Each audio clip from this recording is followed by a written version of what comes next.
lowriders. Like, paint the picture of when you were growing up, like what that was. What does a product of your environment mean? Well, I want to say when I was growing up, other than me being left sometimes, my childhood was not that bad because my mother and my father were married and were together. My father was trying to create a home. He did create a home for us. He did work at one time until he hurt his back. So as a child, a little kid, 6, 7, 5, I remember having my mother and my father having a nice house, having a nice yard where we can go and play.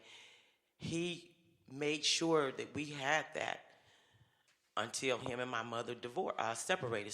They never divorced. He never would divorce my mother. They had 7 kids, and he always made a vow that he would never divorce my mother. They just separated legally. But coming up when I was 6, 7, I had a pretty good childhood. My father would take us on camping trips and things like that. Things didn't change until my mother and my father separated, and I chose to live with my mother. And so I didn't get the attention that I needed as a child. And I didn't want that for you guys. Do you think it's safe to say, like, nobody really got the attention that they needed? Because, if 6 out of 7 of y'all don't graduate from high school. Well, one thing about my dad, like, he stressed education to us. He wanted all us to graduate. And once again, that was something that he spoke about always, us going to school and getting our education. And so I know when none of us did graduate, that probably broke his heart. Out of 7 kids, nobody can earn a diploma or get a diploma. So once again, I wanted to change that. It's not that you couldn't. Or didn't, but I wanted to change that. I wanted my father to be proud of me because I was a daddy's girl. And I wanted to make him proud. My family was like the same way, okay? I was like the last person to get a diploma in years, to walk across and graduate. Well, I got a diploma.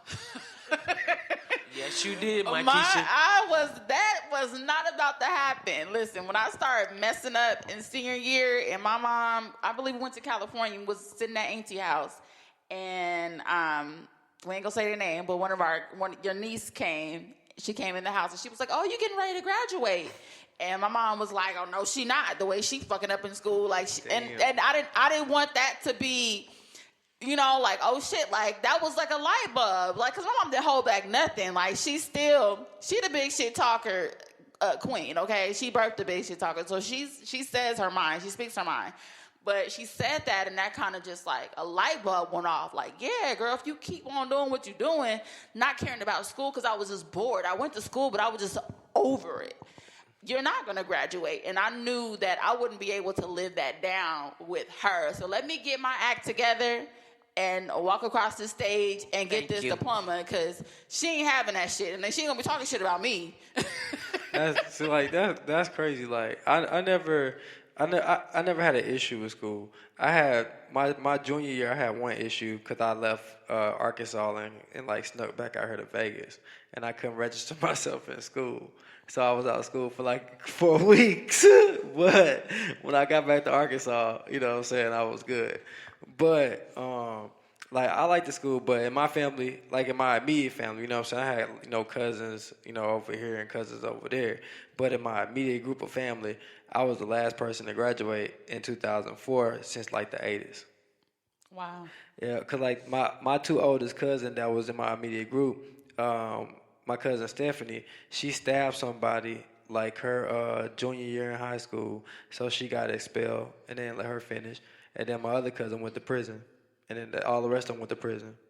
Yeah.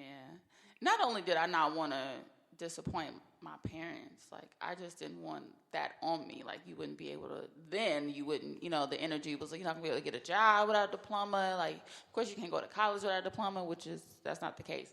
But, and then my mom bitched a lot. Like, you... I really did. She did. And I didn't want to hear her mouth. Like, and it's not this voice that y'all experience. And it was like, you better get that motherfucking shit. It's definitely a different voice. Getting cussed out. And I was not trying to get cussed out. So I think that's, was our next question. Like, what was your fear? I think one of your fears, if I had to say so, was just your kids not getting the education because you seen what it did to the people around you. You know? Right. But with that being said, and with you guys telling me the way I was back then, it makes me think back, and it makes me, see where I was scared of her, y'all. Where I wasn't compassionate enough, or didn't really take time to sit down and listen to you guys, to my girls, and that's what I think about now. That and like I said, there's no book on great parenting, No, it's not. and there's no perfect parent, but we all make mistakes, and we can look back, and like tonight we can laugh about those mistakes, and we've talked about this before, so it has really opened my eyes about the way I did parent sometimes, but I was scared. I was really up until like high school, where I was the last one left in the house, and you kind of got a little bit, cool. I was able to talk to you about like different boyfriends or whatever the case was that I had, and I was terrified. Like I'm laughing, but I was terrified. Like I knew that the dishes had to be washed. I knew the house better be clean.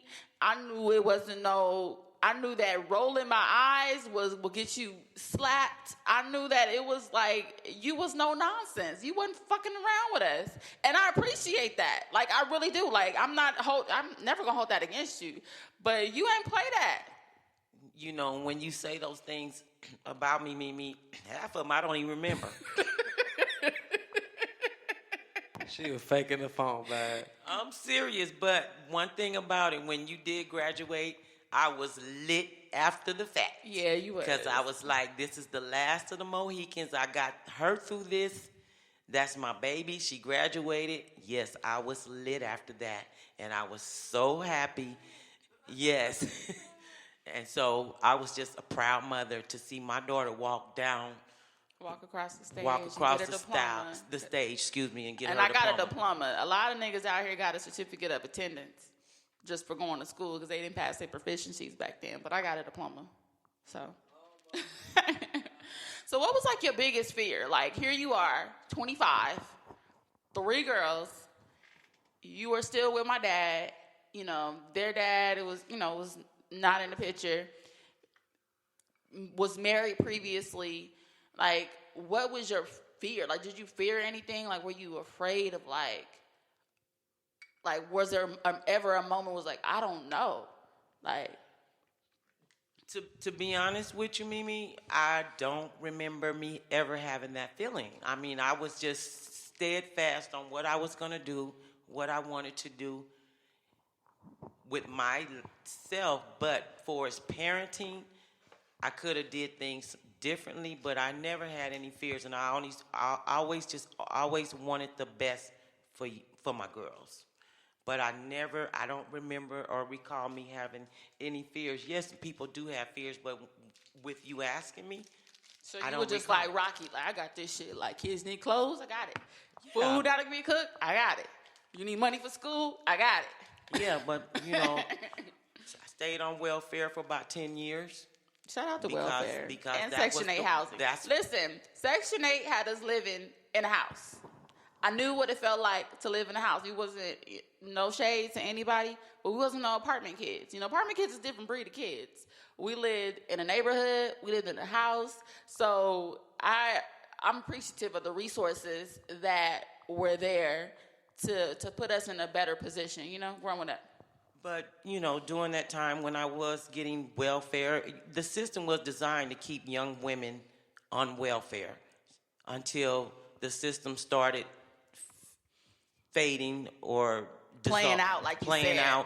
And then that was the time that you needed to go back to school, which I had went back to school before then, but welfare was the way. I mean, it paid the bills, it paid the rent, and at that time, the system was designed, I think, to keep young women on welfare until it started playing out. But when did you realize, like, okay, this is not working no more? Like, just getting a check from the county, this ain't working. Like, when did that, was there a moment? Was it several moments? Like, when did that light bulb go off? Welfare was the first war against not the first war, but it was a war against the black man. Welfare came in to kick the black man out because they wasn't giving the black man jobs. So if the man wasn't smart enough to create his jobs or go get him 3 or 4 jobs, then he was damn assed out until he figured it out. And the welfare came in to feel like, okay, I'm gonna give you some support, but it was half-ass support, But we appreciate What does that have to do with the black man, though? because the woman feel like she don't need him no more. I got welfare now. No, you can just depend. I don't know if you can attest to this. You didn't just depend on welfare. Like, you always had a hustle. Like, my daddy always had a hustle. Not K, but there's people worse than K. I mean, at one time I did depend on welfare, but then again, your father was there, and I knew that he was going out to do whatever he needed to do to bring extra money in the house. No, but K, now just being real. I want you to be real as real as shit right now, okay? I am being real. Okay, look, K. Now, was there ever a moment back then, K, where you ever felt like, you know what, man, fuck a nigga. I don't need no nigga. I got this shit because you did have that extra, little support coming in from welfare. But I've always been independent. Of course. I've never just, felt just like... on the back end, okay? Just like, I'm not even saying you're independent. Want to prove his point. I'm saying, K, because you bossed up. You just being smart. You go use all your resources. Why I'm going to leave some shit on the table if it's out there? I'm going to go get it. You know what I'm saying? So I'm not saying that. You still be independent. But that extra leg, well, help me be like, man, fuck that motherfucker. You know what I'm saying? I was probably a witness to some of those arguments. Right. Get your ass out. I always been a strong woman, so I never felt like I needed to solely depend on a man because I had my own house, I had my own car, I had my own money. If he brought something to the table, that was good because it's always good to have a little extra. I want to say this, Kay, because I don't want no listener or you, Kay, or nobody think that I ever think a woman depend on a man. Because my whole thought process is a relationship is when two people come together, they depend on each other to make each other better and make the whole thing better anyway. So I was never saying that you would depend on a man, Kay. I'm just saying you don't have to worry about that extra support. You know what I'm saying? Because you got some shit, coming in. You know what I'm saying? That's what I'm saying, Kay. Right, you don't need no motherfucker. You know what I'm saying? Go ahead. But that's what I'm saying, Kay. Right, I got you. Yeah, but I was always a very independent woman, and that's the way my mindset was. It wasn't that I don't need no man. I was taught A man that. is It was extra. the fact that exactly. it was the fact that was the way my mind was programmed. Because when I had my girls, even though Mimi's dad was there, it was like I'm still holding this down. I'm still the mama. I'm still the daddy. I feel like the daddy to a certain degree. The disciplinarian, for sure. I have to protect my girls. I sometimes feel like your big brother. I'm like, okay, you mess with Not my girls, big brother. you gotta mess with me. So it was a lot going on, but by the same time, yeah, Mimi's dad was there, but he was there in certain ways, different ways. But I've always felt like I had to be the one to protect my girls, even though her father was there. So didn't you, correct me if I'm wrong, did you sell crack at one point? I sold crack and I smoked crack too. And I thank God that he's delivered me 40-something years clean now. And God is good because back then everybody and their mama was on crack. Crack kill Applejack. And it wasn't crack at that time when I was smoking. I'm like, Whitney, I smoke cocaine. Okay, Mom. And I'm not trying to glorify that. But what happened, the government put cocaine here for the black people to destroy the population. The black community. But the black community. But overall, everybody was dipping and dabbing. You seen Snowfall. Like you seen when it first hit, people was making money, like it was good, and then boom, the violence, bodies dropping, niggas is ODing, what's that movie? New Jack City taking over apartments. You witnessed all of that. What year was that? 1986, 87. So 88. Okay, so I was born in 88, so Right, but this was before you were even born. I wouldn't say 1986. Yes.